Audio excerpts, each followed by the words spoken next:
Jumping away from the more traditionally finished types of Irish whiskey today and going down a different road entirely from the world's second largest selling brand of Irish whiskey. Let's drink some whiskey.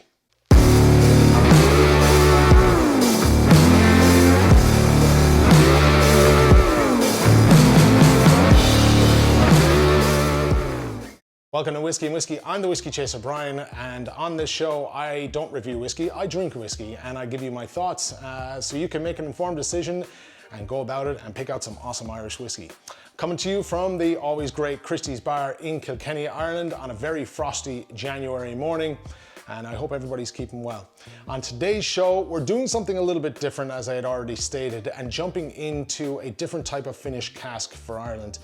Something a little bit different from the norm. I haven't done one yet. It is, of course, the TULLAMORE D.E.W brand, and we're going down the XO rum cask finish route. Before I even get into the tasting of the whiskey, which I do, I'm going to give you a little bit of history on TULLAMORE D.E.W, the brand itself. There's a lot to cover. This is quite heavy. I'm going to be throwing a lot of dates out, a lot of information to absorb. So if you want, grab a dram, sit back, put the feet up, chill out. I'll give you all the information that I can retain and I can give out to you on this absolutely amazing brand that we have, TULLAMORE D.E.W. Let's do it. The Tullamore Distillery was established in 1829. But before we go there, we need to jump back to the 1780s when Joseph Flanagan had a distillery in Tullamore town, which produced roughly 300 gallons. At that time in Offaly, there was roughly 32 different distilleries in the county. That would end up to be just one at the end of the 18th century. As I said, in 1829, a young man named Michael Malloy, whose family were merchants within the town, built or extended a distillery on the site of Joseph Flanagan within Tullamore town. Around the time of Michael's reign, there was roughly 22,000 gallons of distillate being produced. In 1846, Michael Malloy bequeathed the distillery and 15,000 pounds sterling to his 5 nephews. Later on in that year, the courts actually sold the distillery for 2,700 pounds sterling to his brother, Anthony Malloy. 11 years later, in 1857, Anthony Malloy bequeathed the distillery to one of the original inheritors from Michael, Bernard Daly. In 1887, 1 year after Alfred Bernard had visited the distillery and documented it for his book, The Distilleries of the United Kingdom, Bernard Daly bequeathed the distillery to his son, Captain Bernard Daly. Unfortunately, Captain Bernard Daly didn't have much interest in running the distillery.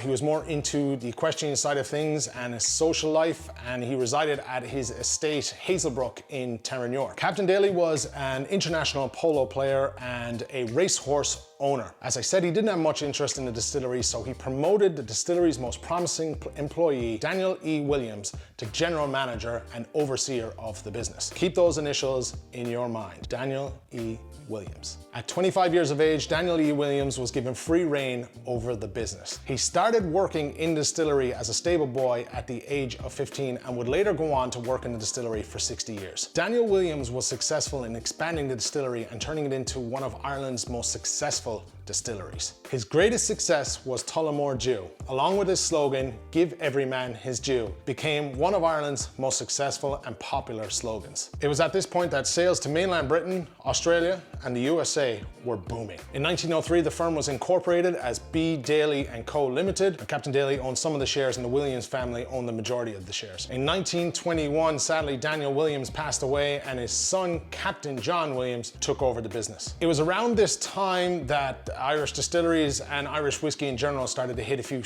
problems along their stride. From 1924 to 1938, the distillery actually closed. It kept producing whiskey, but it was generally closed. This was as a result of the Anglo-Irish trade wars, the war itself, the troubles in the north, economic downturn. For 14 years, it was kind of dormant. It was to start to feel the effects of all of this economic downturn. In 1931, Captain Daly resigned as director and the Williams family took over all of the shares.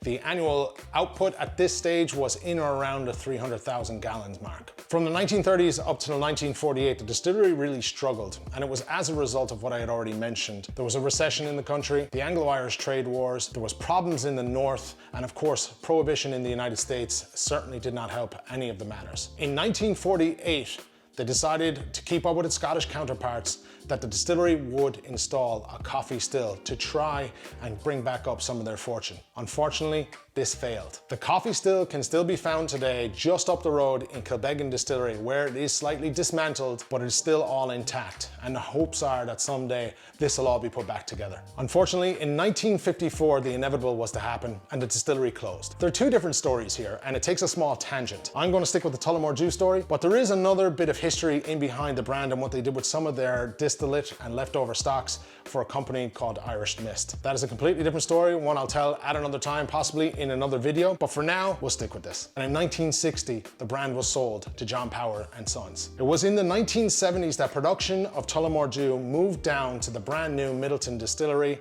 which was formed, of course, by Irish distillers. Production resumed there up until the mid-1990s, when Irish distillers sold the brand to C&C Group. C&C Group would have eventually been acquired by a company called William Grant & Sons in 2010 for roughly 300 million euros. William Grant & Son are the company behind Balvenie, Grants, Glenfiddich, and Monkey Shoulder. Up until 2014, Tullamore D.E.W was being produced in Midleton, County Cork, under license. And it was decided by William Grant & Sons that they wanted to expand the brand. What their predecessors had worked so hard to gain a market share, they wanted to build the brand back up. So it was decided then a new distillery would be built. And in 2014, after a 60-year hiatus, a brand new distillery opened its doors on the outskirts of Tullamore town. And this distillery was producing grain, malt, and pot still Irish whiskey. As I said, it was a long wait of 60 years before distilling had actually returned to the town. In 2012, previous to that 2 years, a visitor center was opened in the town of Tullamore in one of the old bonded warehouses. This visitor center was outstanding. I've done the tour. I'll leave a few photos of it up. I've seen the new distillery. I've been down to that with a private tour as well,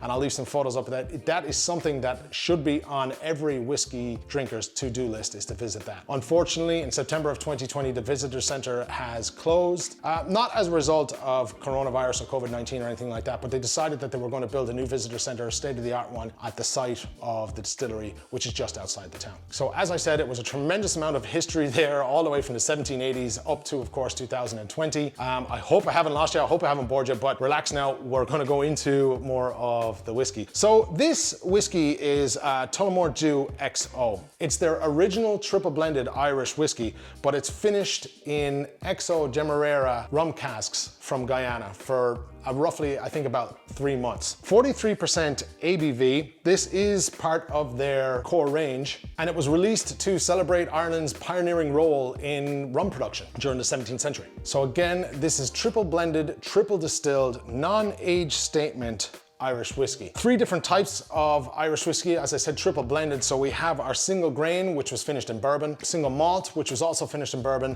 and the pot still whiskey in this was finished in Oloroso sherry butts. They were finished then for a further 3 months, or left to mature for a further 3 months in first fill Demerara rum casks from Guyana. Interesting fact about Guyana, a friend of mine clued me in last night. I was doing my research from it. Thank you, Chris. Guyana only has one distillery that outputs an awful lot of brands. Most recognizably would be the El Dorado brand. And it has some seriously old wooden stills. In fact, it has the last and the oldest operating wooden still in the world. All right, so as I said, you have all the information you have. We're gonna let's look at it in the glass and have a little taste. This is currently available, to my understanding, everywhere. It's been in the States. It's out a while. I think it was out at the middle of 2018. I could be wrong on that. It could be 2017 that it actually could be out of. Do you know what year it was released? I'm not entirely sure. I couldn't really dig up anything like that. And to be fair, I had the ambassador's head wrecked over asking him other questions about the history of the company. Do you like Tullamore D.E.W, by the way? If you do, what's your favorite one? I do have a preference in Tullamore D.E.W. This is really lovely for the price range. I think it's in between 25 and ish 35 euros. It will vary.